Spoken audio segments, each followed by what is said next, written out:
हो चुकी थी। उसके बाद आचार्य तुलसी ने हरचंद्र सिंह लोंगोवाल को बुलाया और आगे में बुलाकर उनसे मंत्रणा की और उन्हें राजीव लोंगोवाल सम्मेलन के लिए तैयार किया। तो आचार्य श्री तुलसी ने देश के विभिन्न समस्याओं के समाधान के लिए भी समय समय पर अपना महत्वपूर्ण योगदान दिया।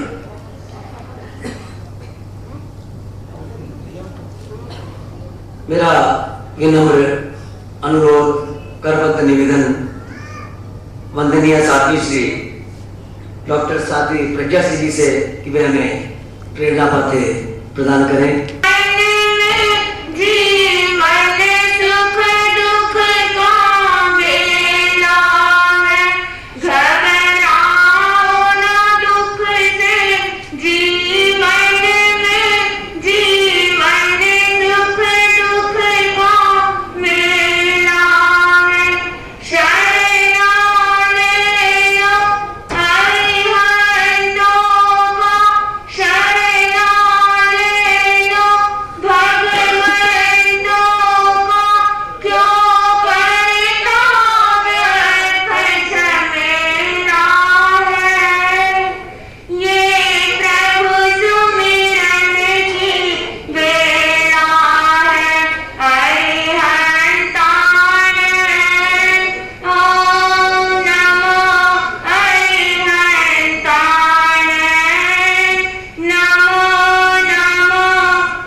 जिनवानी के जिज्ञासु, धर्म प्रेमी बंधुओं, सुशील माता एवं बहनों, आज का यह पवित्र पावन दिवस उस तुलसी जी को लेकर के हमारे समक्ष उपस्थित हुआ है।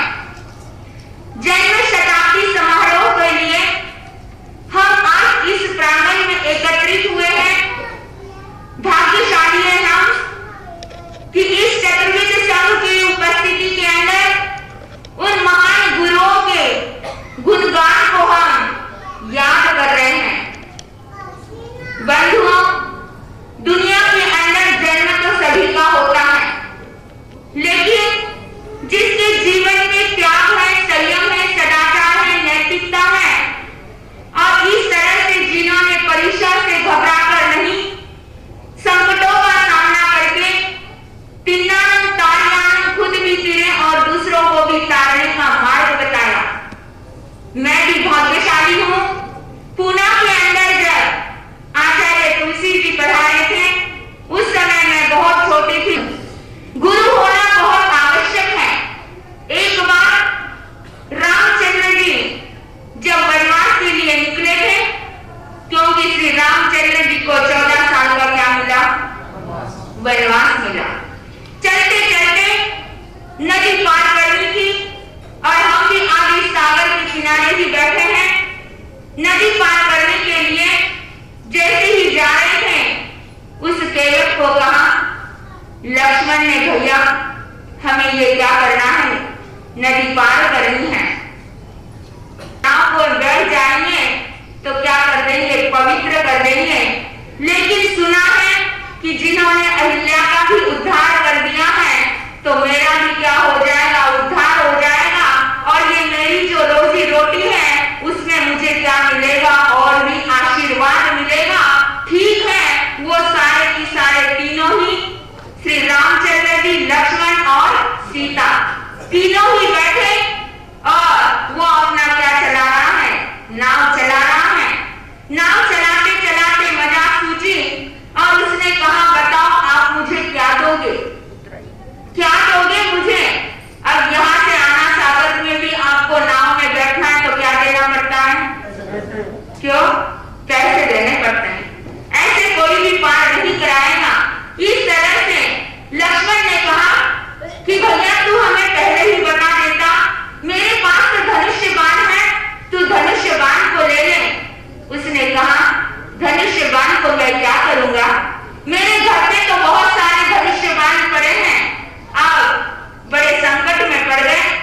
सीता ने अपने कानों की तरफ हाथ लगाया और कर्णफूल निकाला और कहा, भैया ये लीजिए। इतने में श्री रामचंद्र जी ने कहा, कोई बात नहीं, आपको ये भी नहीं चाहिए, वो भी नहीं चाहिए, आपको क्या चाहिए? तब चलते चलते चलते नौका भी क्या हो रही थी, किनारे की तरफ पहुंच ही रही थी। उतने में उसने कहा, प्रभुवर, जैसी आज आपने मेरी नैया पार करी है, आज मेरे पे वह दिन आया है, कल और किसी पे भी वह दिन आ सकता है। आज मेरी नैया पार करी है, कल आपकी भी नैया क्या कर दूंगा, पार कर दूंगा। इसीलिए कहते हैं कि मेरी नैया ये सतगुरु ही क्या कर सकते हैं, पार कर सकते हैं। और इसीलिए जीवन में सतगुरु की बहुत आवश्यकता होती है।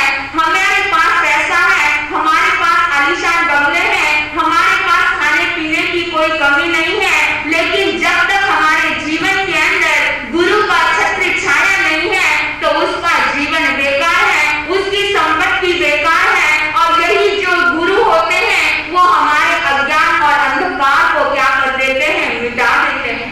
गुरु वही होता है जो हमको क्या बताते हैं, मार्ग बताते हैं, हमारा पथ प्रदर्शक करते हैं, हमारे जीवन की खोट को क्या कर देते हैं, निकाल देते हैं। हमें वोट नहीं चाहिए, हमें नोट नहीं चाहिए, हमें तो जीवन की खोट को निकालने वाले गुरु चाहिए। और वो ऐसे ही गुरु थे जिन गुरुओं को आज हम याद कर रहे हैं। तो छोटे से भजन के माध्यम से मैं रखना चाहूंगी, आप सभी दिल खोल करके उन महान आत्मा को हम क्या करेंगे, याद करेंगे।